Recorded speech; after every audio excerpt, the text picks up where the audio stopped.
Hi, Lonnie Bush, Airbush Studio. I'm going to show you some of the functionality of the window rig.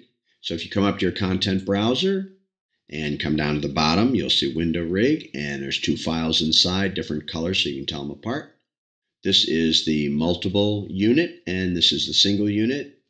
I'm going to show you with the single unit, and I'll explain the difference later. So double click, get it into your file. We're going to turn on the grid so we can see this. Let me just show you about the rig first. There's a null at the top right here. It has a protection tag. I don't know if you can see it if it's off my screen. It has a protection tag, so you can't move, rotate, or do anything here.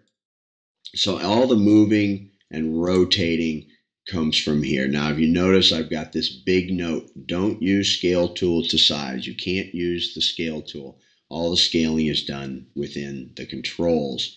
If you use a scale tool, it just messes everything up. But if you do, you can just go to your content browser and double click a new one into your scene.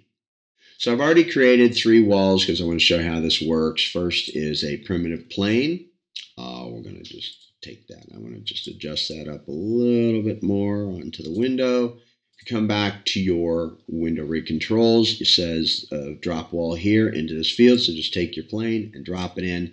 Immediately drops out the hole. And then you can move your window around or do whatever you need to do, and the hole remains.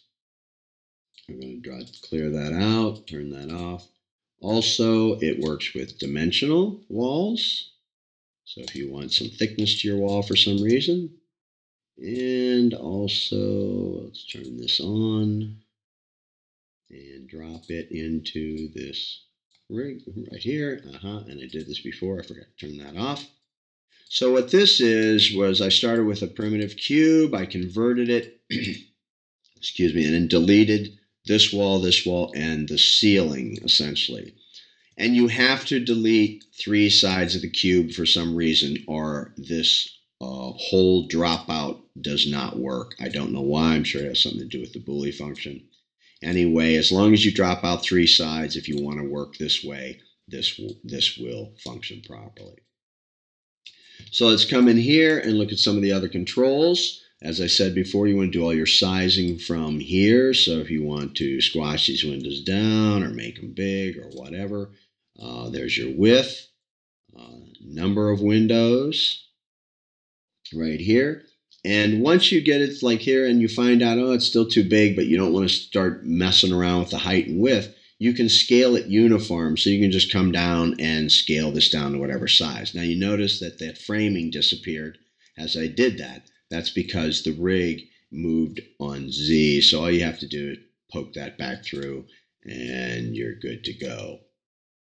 Put the scaling back to 1 and pull this back and come down to the window frame thickness. That's just what it says, the window frame thickness. This is where you turn the glass on and off. Window spacing for the posts. And you can turn the posts on and off. And then, of course, readjust that if you need to. And if you're familiar with effectors, excuse me, this is where you'll use an effector to open the windows. And I've got a field for the bottom windows and the top windows, but I'm just going to show you this. So if we go up to Mode Graph, come down to Effector, and let's just grab the Random Effector and come back to our controls. And I'm going to drop the Random Effector in here. And the first thing that happens is the windows, of course, let's turn this grid back off. The windows go all over the place. So if we go into our Random Effector and the parameters, all we want is Y. So let's get rid of these. And we'll crank this up a little, and you see some of the windows are going down instead of up. So if we come back into your Effector tab, and where you want to adjust this is your minimum max. And so if you take your minimum to 0, now all the windows will go up. So if you go into your parameters and you crank this up, all the windows will always go up.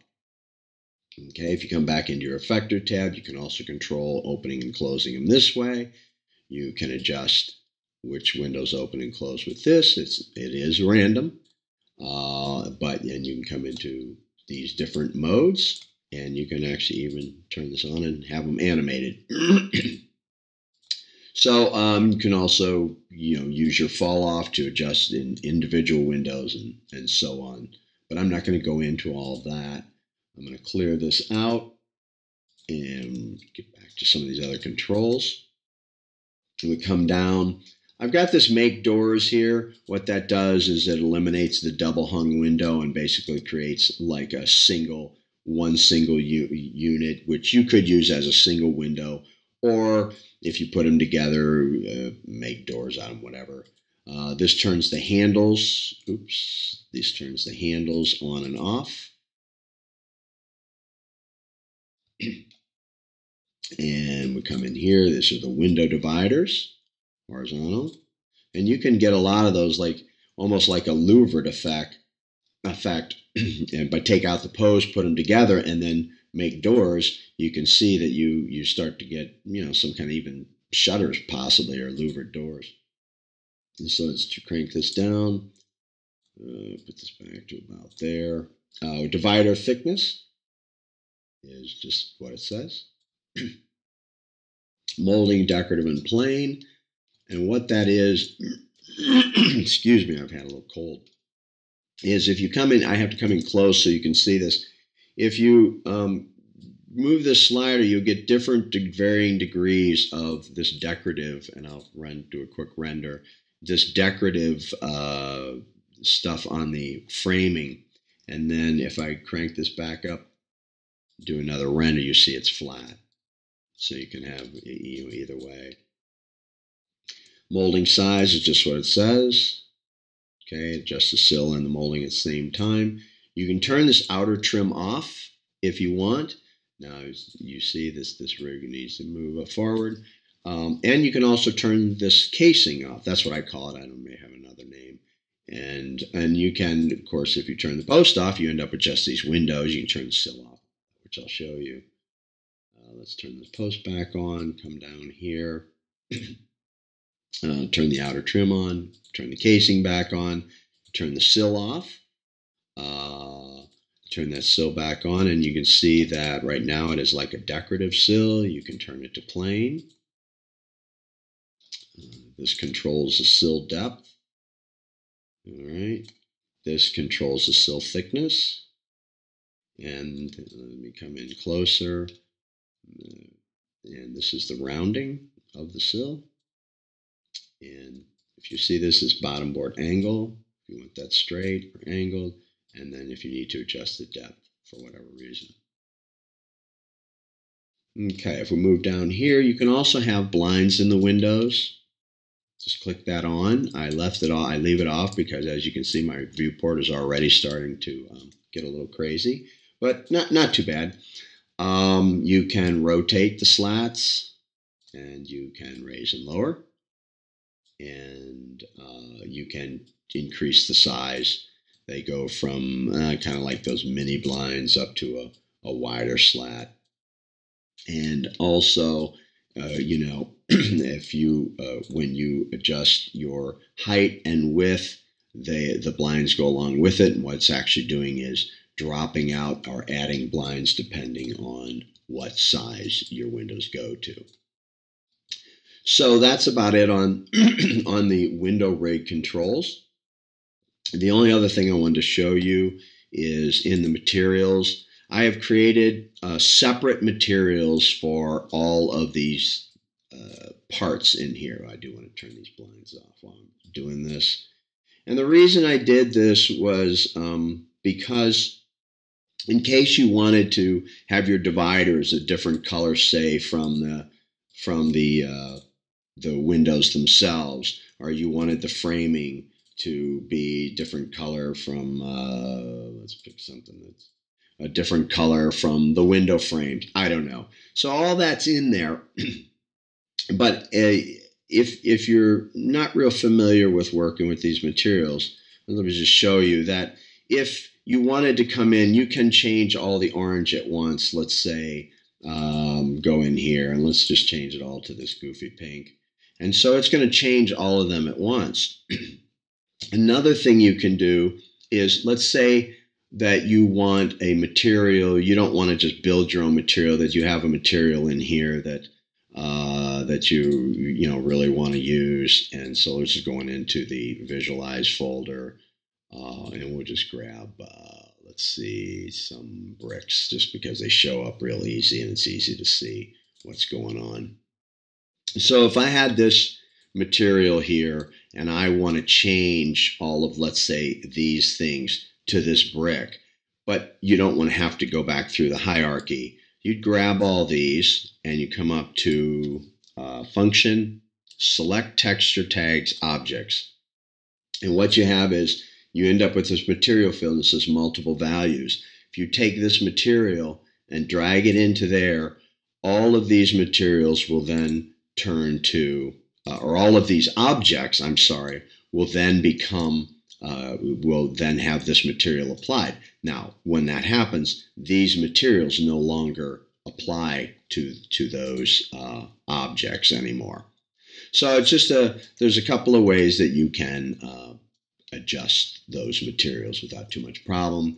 Oh, one last thing, you know, if you, of course, want to go into the Espresso, double click the Espresso tag. And if you really need to look into the rig itself, I've hidden a lot of it with the layers. Now, all of this extra stuff is because I had a couple of work throughs and it's all in there. Normally, you would only have these. Oops, let me get rid of these. All right, let's just get remove unused layers. There we go. This is what you would end up with, and this turning this on would show you all the hierarchy, but it's very confusing, and you don't really need to see it if all you want to do is use the window rig. I think that pretty much covers it. I will quickly bring in the multiple window rig to show you what the difference is. And one of the things that happens with the multiple window rig is that when you use multiple windows, the Boolean function, the Boolean function no longer works with the rig. So you will have to, if you create multiple windows, you'll have to Boolean out the walls or whatever yourself. The other difference is you have two separate nulls, just the way it ended up, to move and rotate, and then the rig controls here. And if you go down to the bottom, there is your everything from here up is exactly the same as single unit, but in here you can create more units, and like so, and all the functionality of all these things still works. You can have blinds in all of them. Sill, you know, all this stuff. You can turn the sills off, like if you wanted to sleep, maybe some kind of factory windows. You know, all this stuff still works. So that's about it. Hope you have fun, and thanks for downloading the window rig.